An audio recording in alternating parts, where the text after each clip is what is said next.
I was living in Penticton for about 13 years before I discovered that it was a mecca for rock climbing. Your first time climbing is intense. All the equipment, the techniques, the terrain, it's very unfamiliar, and you think you're gonna die the first time you go rock climbing. So it's a very spiritual experience. Glad you're wearing a helmet down there.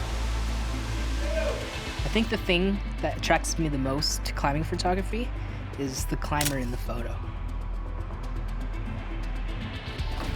You know, that person got there somehow, and it's up to you to speculate how they got there.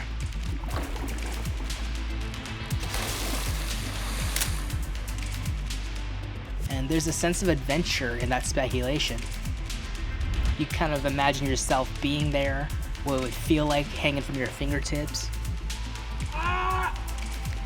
Climbing's adventurous, it's inspirational, it's rich with color. And the places it takes you are endless. There's a whole world of it out there to be discovered.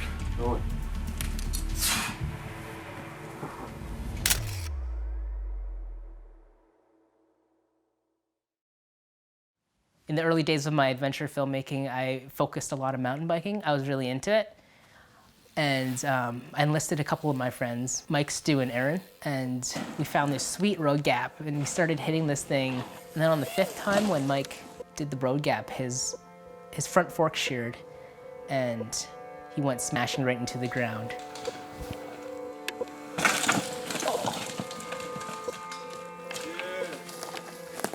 I was the first one to come up to him, and he was making these horrible gurgling sounds. Just lay down for a minute, man. Just chill. Just chill. You're in shock right now, dude. Just chill. Just chill. Does something hurt? Is there shooting pain? Everything hurts. I feel guilty and responsible for this. I don't think this is what they signed up for. Stay laying down, Mike, man. Stay down. Stay down. And even though we got Mike out and he's okay now, I feel like we could have been more prepared. It really made me rethink what I was trying to do with my camera, and was this really worth it to get a few images? Was it worth it to put my friends and myself at risk?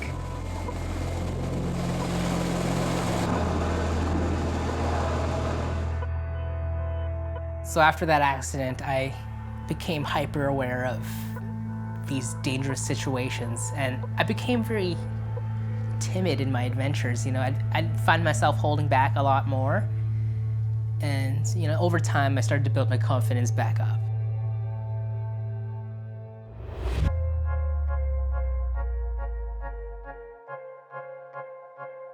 You need time and space to work on your passion, and that's what Dave does.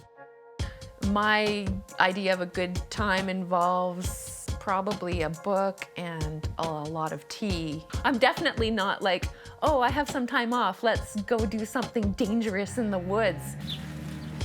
Love adventuring. By the same token, a lot of the fun and memorable things I've done in my life are because of Dave. He gets Zen and I out of the house and out of our ordinary experiences so that we can have a more interesting, a more rich and beautiful life.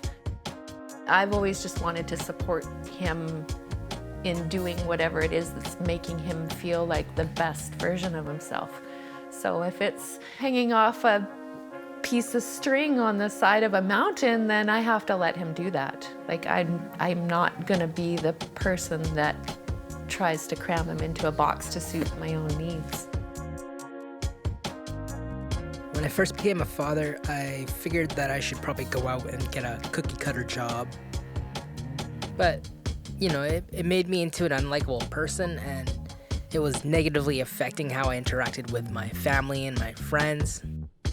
Even though some people would consider these jobs as safe, I was starting to see that it was destructive for me. And I think that's more dangerous than what I'm doing right now.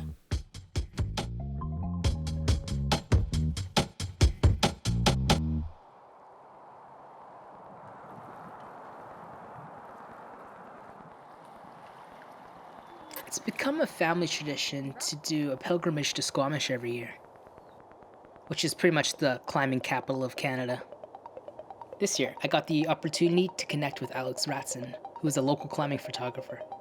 It's always nice to be able to hang out with other creatives in the climbing genre. We're sort of far and few in between. Despite there being a lot of these world-class destinations for climbing, I don't think there's really any that are like Squamish in the sense of being roadside. I think that's what makes it really special for a lot of climbers, is that you can almost domesticate big wall climbing. We can go, hang out, have some coffee downtown, and then go climb the Grand Wall and be back in time to go, have afternoon beers. Alex had invited me along to shoot some video and behind-the-scenes content on a commercial shoot. The weather wasn't really cooperating, and it was kind of up in the air what our objective would be. Are you having a great time? No! Do you love traveling with Mom and Dad? No! It's supposed to get some nice weather in the next couple days, but it's hard to be optimistic when it's just puking like this. And how's the planning been for this?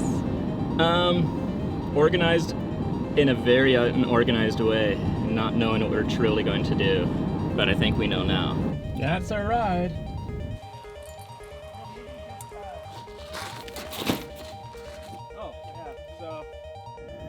Charlie Yankee Romeo is downwind left-hand runway 33, full stop. Access to Q21, Delta Sky Pilot 5500. Looking pretty good. Looking beautiful, beautiful, beautiful, beautiful. Thank God this thing faces south. Yeah. I think it's a really aesthetic looking mountain from a distance. It's a true pinnacle, but on the same token, the climbing's not extremely hard on it. But the climbing's also hard enough that it keeps a lot of people away in the sense of hikers and scramblers. It's definitely like a mountain that you need to be, to some extent, a climber to get to the top.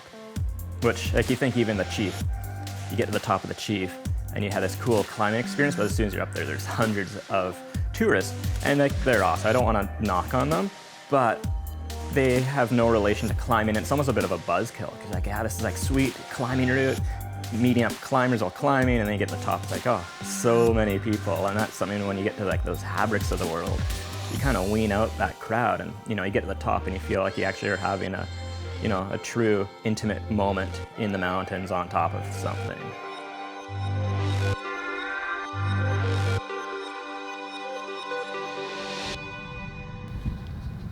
Copy that, Ryan. Let me know when you're off wrap. That's actually, yeah, you keep your hand in the chalk bag. Yeah. Nice, that's good.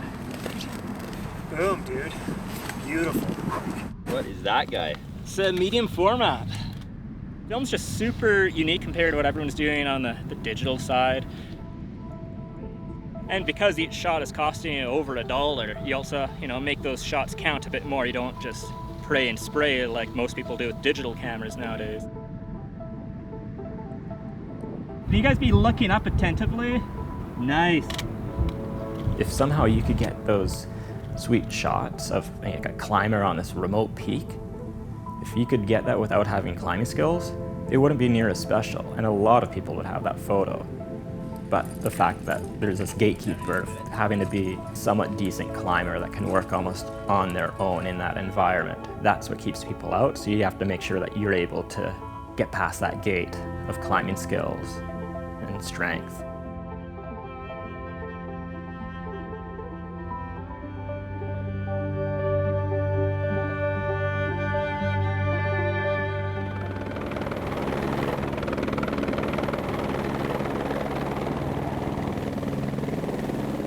Weather just opened right up. Yeah, it's awesome. Definitely not what we were expecting yesterday. Yeah, for sure. Yeah, I think we lucked out. Right on.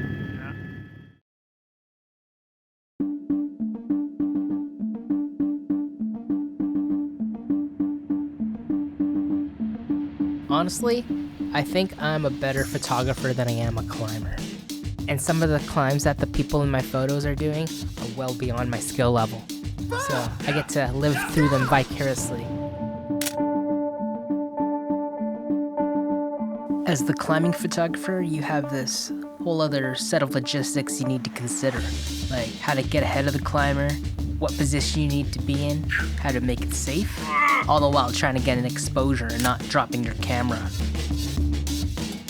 If climbing's taught me anything about living life, it's, for one, you can be inspired, you can dream, and then I think what climbing taught me is how to break down that dream into smaller pieces and figure out the logistics of making it safe or making it doable or possible, and then building it back up in like a big sequence and realizing it.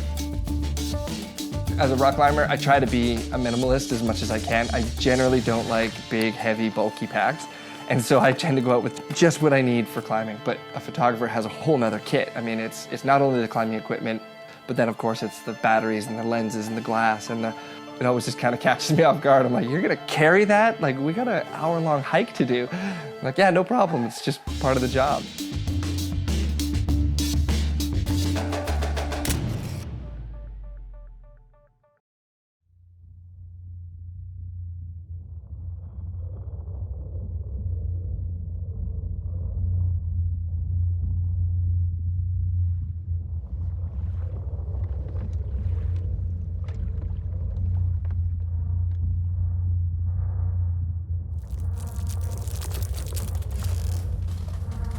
In the Okanagan Valley, where I live, the temperatures are not really conducive for ice climbing. We'll get an okay ice season every few years or so, but it's always a hit or miss. To travel to some of these places and photograph these ice climbing routes, you need another set of skills that you don't have if you were just only a rock climber. And to be a good ice climber, you need mileage. And I wasn't really getting mileage here in the Okanagan. So I called up some friends in the Rocky Mountains for an ice climbing adventure.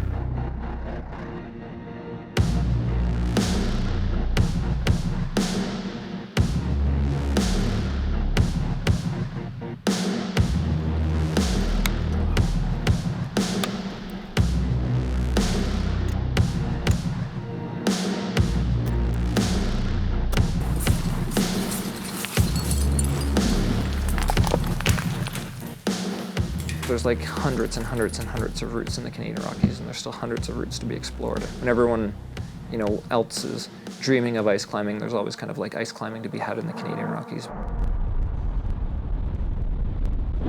It seems foggier than I thought it was going to be. Not ideal for photography. I definitely think that when people post shots of ice climbs, that more people end up at those ice climbs, especially because of the reach that some of us have in the local community. A lot of people end up in those destinations when we shoot, for sure. And sometimes I'll do it sometimes I'll do it on purpose. So I might post like a shot like, hey, this climb is really good right now because I want to go to a different climb that day. And so it'll drive traffic to the other climb that I'm not going to anymore. Our route today we should be able to actually avoid avalanche terrain for the most part, which is really good. Not too many other people. I think there's a couple climbers up there having some fun, and we have probably about a 2-hour hike in to our route. So at the very least, we're gonna have a nice hike with some fun people. So much fun. I think we should do this all day. What happened down there? I think I messed up, Jenny. You were right down in there. I feel like there's a % chance of going swimming. I would take your backpack off first. I gotta take off all my straps for sure. Really like having like $15,000 worth of camera gear that's about to go for a swim. Just because the first person made it across without falling in doesn't mean the second, third, or fourth person will. Sweet. Yeah, just cruising. Making big progress here.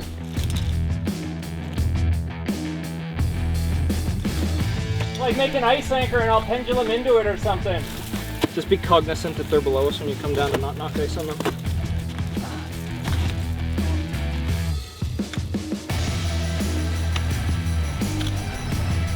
Oh, look at you, shooting me.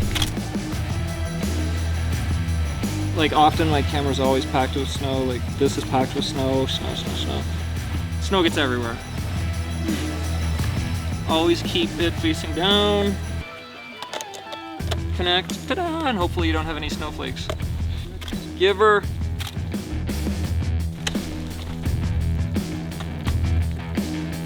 Oh, my fingers are cold. These would be super sick if we could actually see Pat right now, but it's like fogging and snowing, but fortunately it just lifted a bit, so I'm gonna take a couple more shots. It's really warm today though. This doesn't like portray how cold it is most days.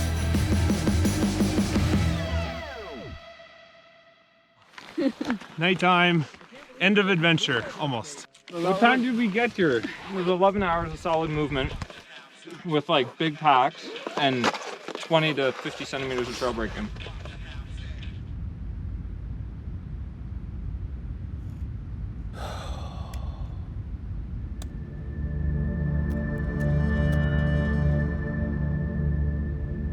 It's one thing to see photos of these beautiful mountains and these ice formations, and it's another to be there standing right in front of it. You break out of the monotonous day-to-day activities and go experience these beautiful places. It really puts your life into perspective.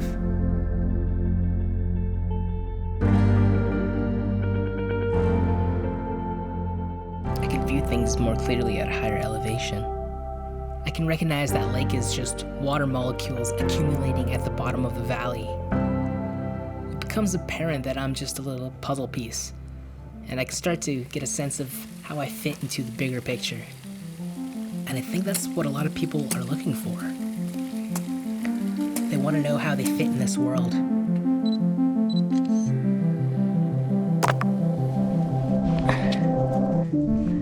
Rock just fell and hit my camera and broke my favorite lens. Oh, the focus ring is jammed. The danger out there is real. You know, even though we got all this safety gear, there's always the risk of injury or disaster. Right there, core shot. Yeah. So I knew about this. Oh my God, I knew about this one, but this one, solid, man. I'd rap on that. No.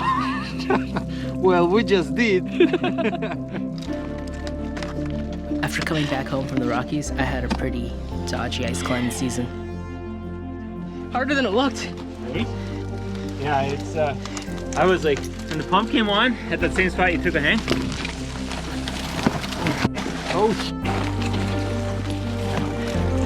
Oh my God.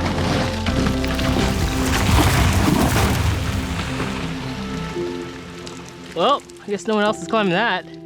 Okay, well, worst case scenario, and he doesn't come home, you know, what's our life look like tomorrow? I do have that in the back of my mind because some of what he's doing is perhaps more physically dangerous than other people's jobs. But it's like a double-edged sword. The more you're climbing, the better you are equipped, but the more you're climbing, the more you're exposed. But that's the duality of life. We will always have to risk something to receive fulfillment. Who doesn't want to be, you know, with somebody that is happy and that is, you know, lit up and empowered by the thing that they are achieving in life? Go out and be yourself. That's a really important message. So if we can do that for our son and say, hey, be yourself, follow your dreams, what an amazing gift that could be.